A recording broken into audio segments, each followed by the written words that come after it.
Subscribe if you'd like. Hit the like if you like me.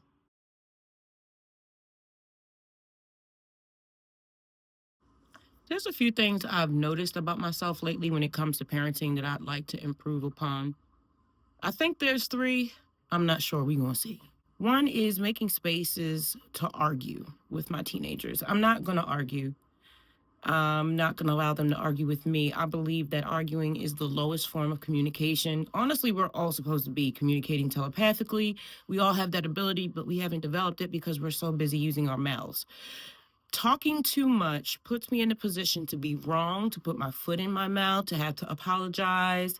So I found in my older years, it's best to just keep quiet as much as possible. It helps me learn. But arguing is not something that I'm willing to do. It stresses me out. It drains my energy. I'm getting older. I don't have time and I don't have the energy to waste arguing with people. It's not my job to convince others that I'm right. If I know that I'm right, I've done the research or had the experience where I know what I'm talking about and the person I'm talking to doesn't agree or is unwilling to hear me, then that's no longer my problem. I'm releasing myself from being connected to the decisions of others. So that brings me to my next thing. Me being so caught up with the decisions that other people make and having connection, having emotions connected to other people's decisions. I don't have to do that. If one of my children is doing something that may make their lives more difficult, that's their life. It doesn't have anything to do with me. Even if it affects me, I thought if their decision affects me, then I have a right to say something. But once you say something, you need to leave it alone. My kids tell me that I have a habit of harping on things, and it's because I feel like, or at least I felt like, if I repeated myself, maybe eventually they would listen. I've come to realize sometimes lessons need to be learned on people's own time. There's a lot of divine timing going on. I understand now that I have to plant the seed and not necessarily stand around and watch it grow. So say what you have to say and leave it alone. Don't harp on the kids. Don't leave space for them to argue with me. Another thing is I'm not going to repeat myself. You heard me the first time. I'm not going to allow my kids to manipulate me by continuing to ask me things. If I've already said no, the answer is no today, tomorrow, 15 minutes from now. Don't ask me again.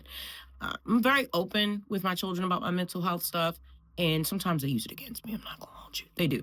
They know with my OCD, if I ask them to clean up something, if they wait 15 minutes or if they wait an hour, I'm going to go in there and do it. If they know they're responsible for washing the dishes instead of doing it when they get up in the morning, if they push it to the midday, they know that I'm going to do it for them. But now, instead of doing that, there's just consequences.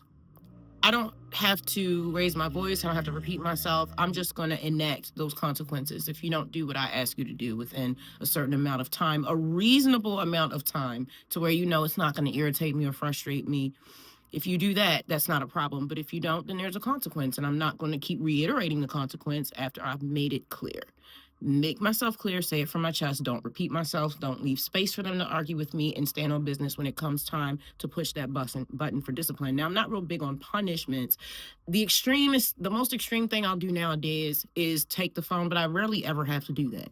There would have to be some serious disrespect for me to take a phone, and that would only be for my 16-year-old, but that hardly ever happens. Consequences for me work better than punishments. Life is punishment enough. We live in hell. I'm not going to do that. Life will punish you, honey. I got little mixed kids. We brown. Life is punishment enough. So I just feel like consequences are more logical. A lot of the problems, arguments start by people not self-regulating and being too caught up in emotions and not in logic. So I try to put logic in the forefront of my mind, which doubles back on the me not having emotions connected to other people's decisions. Anything that happens is meant to happen, and the determining factor on my happiness is my attitude and my response to the things that happen. I can't control my kids, but they've been around me long enough to know what I expect. I've made it very clear. I don't do what I used to do and expect everyone to know how I feel because I get an attitude when they do certain things. Some kids are not paying attention to that, okay? They're living their lives, doing their little things. So I've had to learn how to make myself very clear and to delegate and to hold them accountable for their decisions. And that also means me having to allow them to make mistakes. I have had to stop micromanaging them because they need to develop their decision-making skills and their critical thinking skills. And so I allow them space to do that. And it's okay. I let them know, if you fall, I'm going to be here to catch you. they know that because I've shown up. It's not something I've told them. It's something that I've done. So they know if they fall, I'm going to be there to pick them up.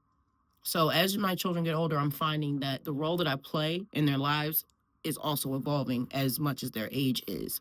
And I don't have to, I feel like I was still maybe treating them like they're younger than they are.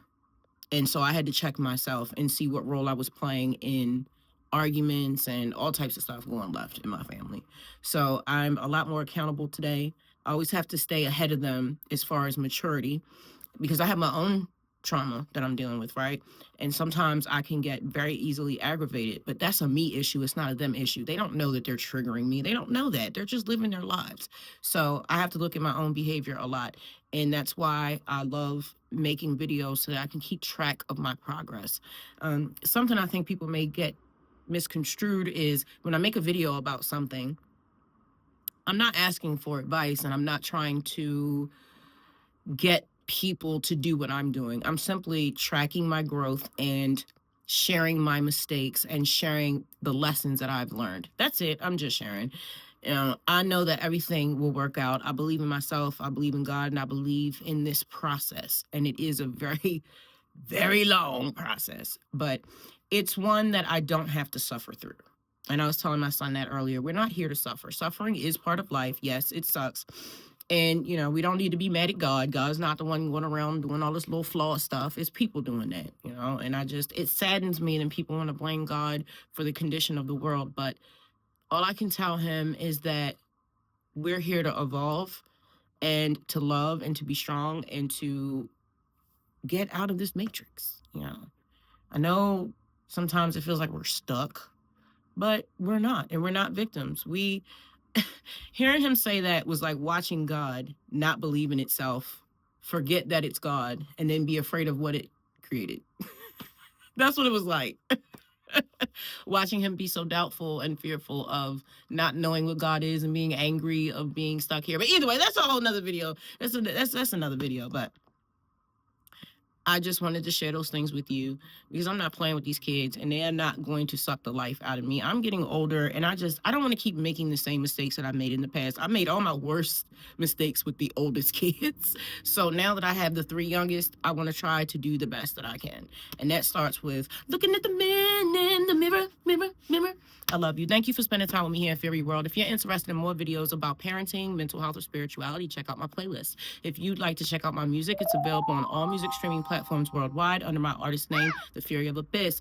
If you like my hoodie or you're interested in other cool gifts and unique items and apparel, check out my project.